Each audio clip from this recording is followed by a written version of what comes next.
Saludos amigas y amigos, bienvenidos a este vuestro canal. Vamos hoy a hablar de un nuevo punto del manuscrito de Magdalena, ese manuscrito recientemente canalizado. Bueno, estamos en el punto 8 y en él nos dice Magdalena: me refiero ahora a mi hermana amada, mi hermana en el espíritu, la madre de Yeshua, también conocida como María. Vamos a ver qué nos dice Magdalena de María. Hay un capítulo muy interesante dentro de la trilogía, una trilogía también canalizada llamada Un curso de amor. Pues en el tercer libro, que no ha sido aún publicado en España, hay un capítulo dedicado a María, la Madre de Jesús, el camino de María. Así se titula una de las jornadas que forman parte de ese tercer libro de Un curso de amor. Bueno, pues vamos a ver qué nos dice Magdalena de María. María fue una alta iniciada en el culto de Isis y había sido instruida en Egipto. Esto también coincide con lo que se nos dice en otros libros canonizados. Esa es la razón por la que José y ella huyeron de la ira del rey de Israel. Se dirigieron a Egipto. Ella se sentía segura allí entre las sacerdotisas y sacerdotes de Isis.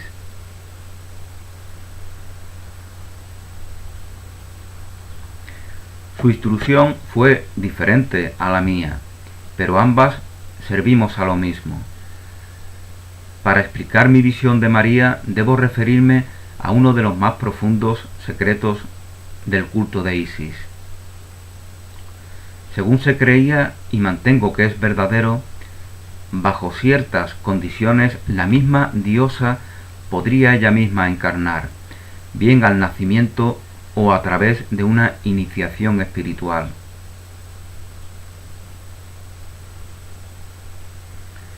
María, la madre de Yeshua, cuando era muy joven, fue reconocida por las grandes sacerdotisas del templo de Isis, por su pureza de espíritu.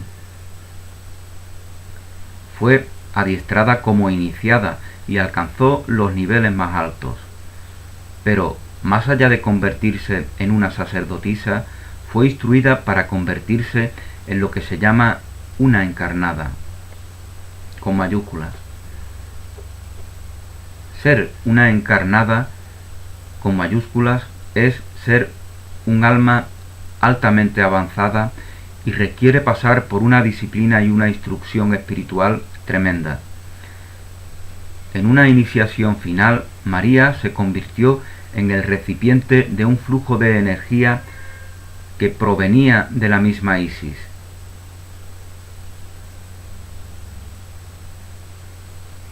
Somos energía, por lo tanto, estos dioses y estas diosas a las cuales se nos puede referir en este texto o en cualquier otro son también energía.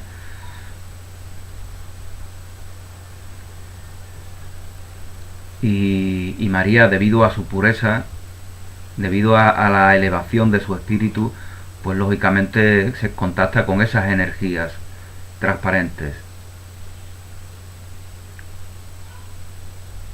no con las burdas energías con las que conectamos mundanamente cuando nos mueve una mentalidad de carencia, cuando nos mueve una culpa, un sentimiento de culpa arraigado e incluso inconscientemente arraigado en nosotros, y que es lo que determina nuestras emociones, nuestras reflexiones, nuestras relaciones, nuestras percepciones, es decir, toda nuestra realidad está determinada por esos elementos que han sido inoculados en nuestra mente desde que vinimos al mundo e incluso antes, cuando aún estamos en el seno materno.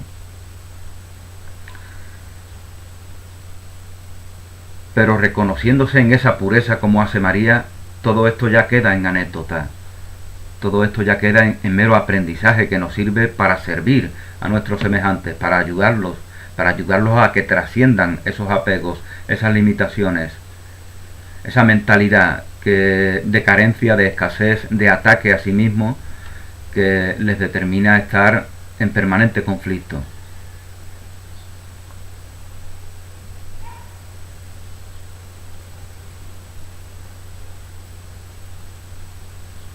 Bueno, pues nos decía Magdalena que en una iniciación final María se convirtió en el recipiente de un flujo de energía que provenía de la misma Isis. En este aspecto era la corporeización de la Madre Cósmica.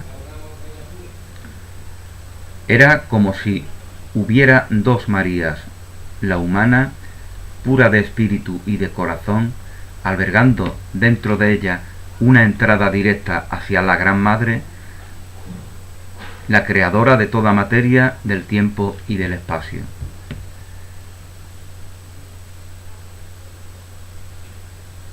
Es decir, era como si hubiera dos Marías, la humana y la divina. Imagino que esto es a lo que se refiere Magdalena.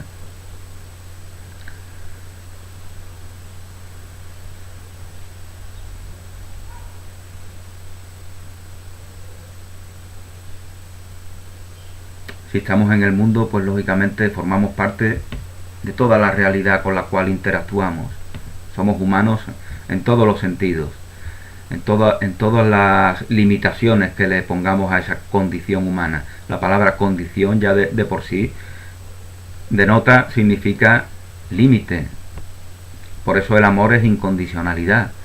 El amor no tiene expectativas. Por eso Dios es incondicionalidad. Por eso Dios no es humano. Por eso nuestra realidad, nuestra verdad, nuestra auténtica identidad es divina y no es humano, y no es humana.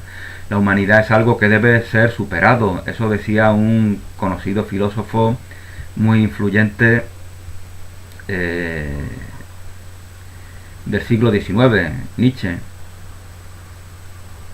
Y efectivamente la humanidad debe ser superada, puesto que esa no es nuestra realidad. Pero enfrentándonos a esa condición humana, damos a entender que aún esa condición tiene potestad sobre nosotros. Es decir, que no ha sido trascendida. No podemos disputar, combatir contra lo que queremos trascender. Ni siquiera debemos de cultivar la idea de trascenderlo. Aquel que se reconoce en la plenitud del amor, en la incondicionalidad de su divinidad, simplemente de manera natural manifiesta una actitud de servicio hacia todos, hacia todas y hacia todo.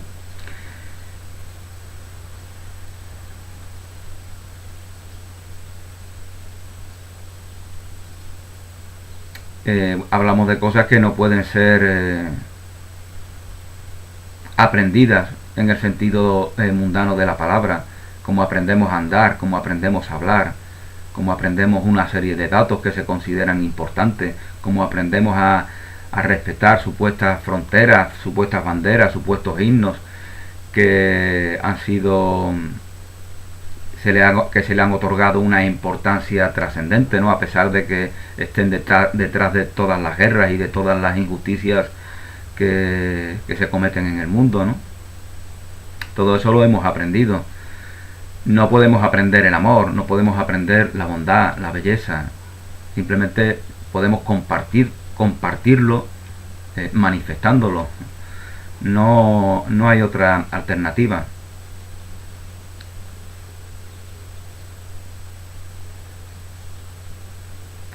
De este modo, digamos que la mesa estaba dispuesta para la concesión de un ser. De este modo, la mesa estaba dispuesta para la concesión de un ser de cualidades remarcables que se convertiría en su hijo Yeshua.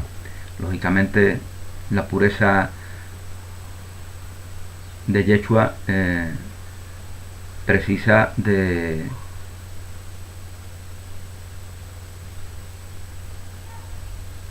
una creadora que igualmente albergue, manifieste y comparta esa pureza.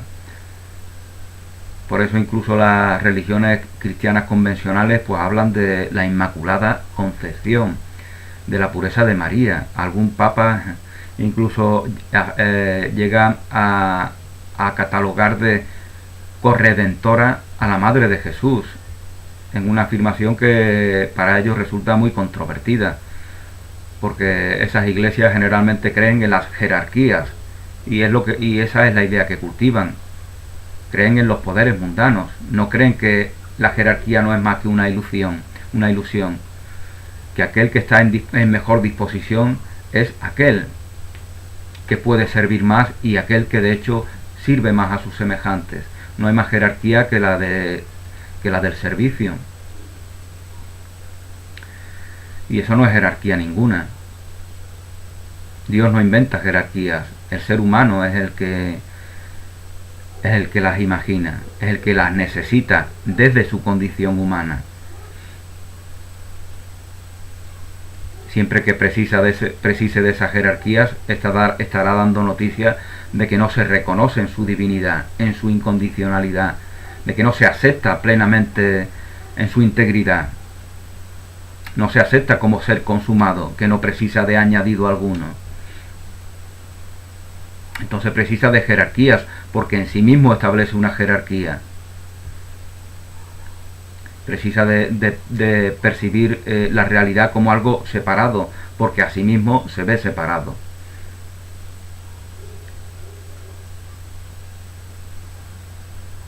Cuando María pasó por lo que la Iglesia refiere como Inmaculada Concepción, curiosamente es de lo que hablaba, ella era testigo de un proceso de inseminación galáctico y celestial por el que el principio del Padre o Espíritu, como nosotros llamamos a esto en el culto de Isis, a través de este principio,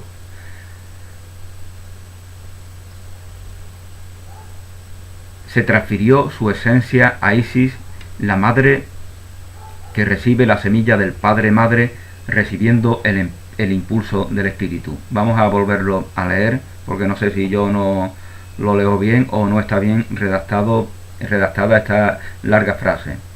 Cuando María pasó por lo que la Iglesia refiere como Inmaculada Concepción, ella era testigo de un proceso de inseminación galáctico y celestial por el que el principio del Padre, yo nunca utilizaría esta terminología, ¿no? Pero la persona que lo canaliza o la que lo traduce, o quizá la propia voz que escucha aquel que lo canaliza, entiende que es esta la que se utiliza.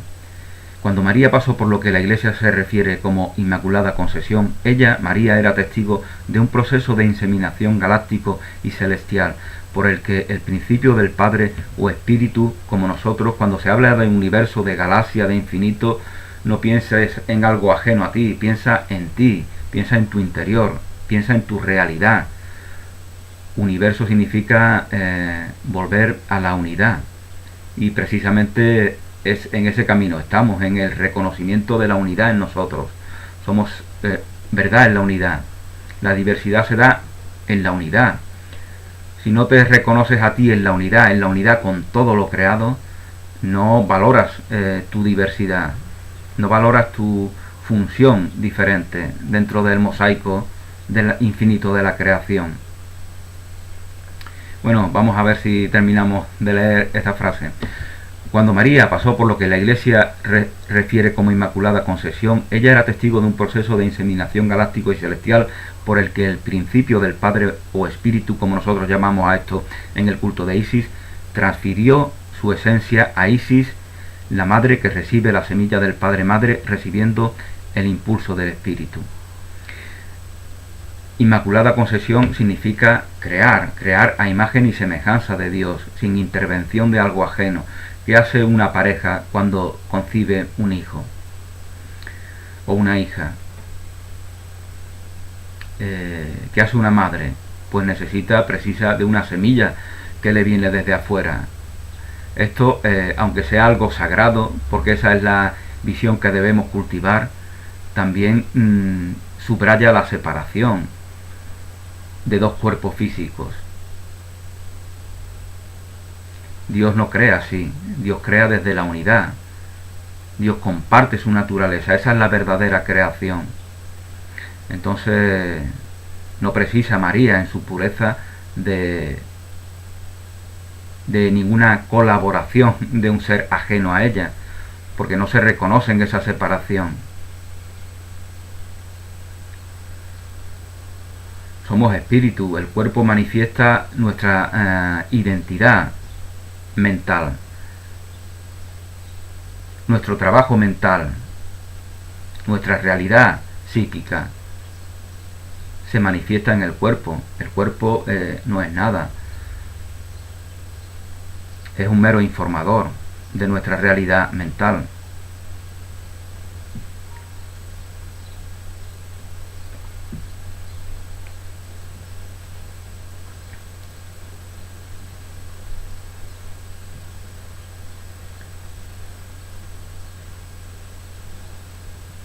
Y de esto de lo cual os estoy hablando, pues en el camino de María, yo hice algún vídeo también sobre este tema, se nos habla, y en ese vídeo pues yo me extiendo más sobre este asunto de la Madre de Jesús. Y esta potente y altamente refinada energía espiritual se refiere a ese principio del Padre o Espíritu, como nosotros llamamos, al principio del Espíritu, como los llamaban o los llaman estos iniciados de los misterios de Isis. Fue transferido a Isis, la madre que recibe la semilla del Padre Madre, recibiendo el impulso del Espíritu. Y esta potente y altamente refinada energía espiritual se aposentó en el útero de María y dio nacimiento a Yeshua. Bueno, pues con esto concluye el capítulo 8 de los 32 que componen el manuscrito de Magdalena. Gracias por vuestra atención, que paséis un día muy feliz, un abrazo y hasta una nueva oportunidad.